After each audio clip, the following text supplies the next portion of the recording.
historically, before we knew there were major problems with the environment, humankind had this idea that if there were problems or we ravaged nature in any way, nature would somehow recuperate, that we could leave it up to nature and it would all return to normal. And we've had this quite sort of belligerent approach to the environment. And this started to change in the 60s and the 70s with authors like Barbara Ward and René Dubos, Rachel Carson. And the shift that came about was not only recognising that we were starting to get into trouble about the environment, but we were starting to realise that it was happening slow enough for us to do something about. In other words, there was incremental change, and if we responded to it, you know, over time, we would actually handle the situation.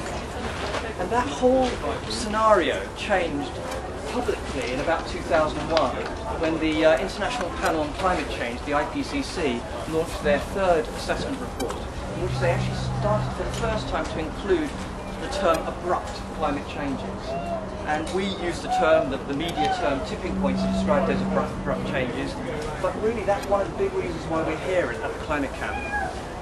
Abrupt changes change everything.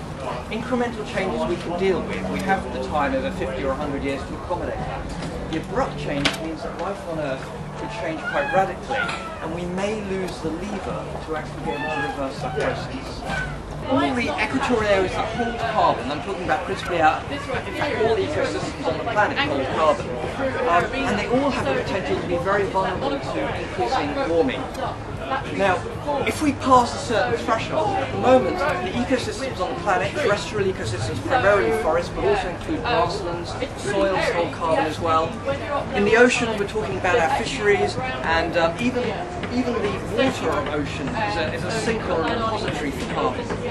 At certain points, any of these, both ecosystems and and ocean water itself, can turn from net absorbers of carbon, in other words sinks of carbon, to emitters of carbon, and they would then ultimately be releasing it rather than absorbing it, adding to the emissions that we're already producing.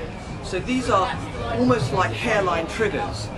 Now, the reason I pick out the rainforests more than the other systems is not because they are geophysically less vulnerable, they're not, but they're more vulnerable because of human action. Not only are they affected by the radiative forcing of greenhouse gases in the atmosphere, but they're also affected by the felling that we are currently doing, particularly in terms of our old growth rainforests.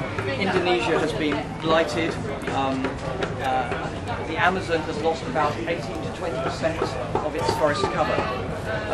This is enormously significant because if they lose too much more, the forests actually can't sustain themselves in a self-sustaining way, and they put themselves across the tipping point. If they do, what happens is that drying effects occur, and drying then can lead to forest fires, and those fires might ultimately join up into mega fires, leaving large areas completely burnt out. That kind of dieback is the prelude to desertification, and it's the shift from rich rainforest to desert that will really signal the last opportunity we have to stabilise the planet. And as it does warm, it contains carbon dioxide dissolved in it, as we know. The warmer it gets, the more of that carbon dioxide can be evaporated out, to be released in the atmosphere. At the moment it's a sink and absorber of carbon dioxide. If it warms too much, it becomes a net emitter of carbon dioxide. So that's a major thing to avoid. There are two. The second area is called the biological pump. And the biological pump consists of the marine organisms that contain carbon in their bodily forms, but as they die, they drop down to the bottom of the ocean, they take the carbon with them, and it gets buried in sediments. And of course that takes that carbon out of the atmosphere, as it were, and deposits it on the ocean floor. A particularly potent part of the biological pump is to do with organisms that build calcium carbonate shells, larger organisms, but also the microorganisms. Organisms like pteropods, which are very small indeed, not quite microscopic, but getting in that direction. And what they do is they take the very carbon dioxide as it mixes in water, forms a very weak solution of carbonic acid. And this carbonic acid reacts with calcium, produce calcium carbonate for their bodily shells. So this is a very fast way as they die of taking carbon down to the bottom of the ocean. So if we upset the balance, the equilibrium of the oceans by overfishing, by destroying the natural ecosystems that hold this whole process intact, we will lose that biological pump, and we will see large dead zones. Already we're seeing dead zones in different parts of the world, but we could see them in vast areas. If phytoplankton-rich areas of the southern Pacific were to go, we would lose something like a gigaton of absorptive capacity every year.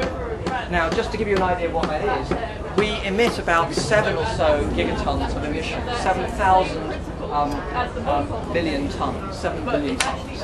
If we don't all put our full attention here and think positively and do whatever we can to engage this process, that we will wake up to meaningful change at a time when actually the opportunity has been lost. And the lever, the opportunity to make change, which is the reduction of anthropogenic emissions and the protection of our ecosystems, will actually be relatively ineffective, because the snowball effect or the domino effect of multiple tipping points kicking off will actually make our changes irrelevant.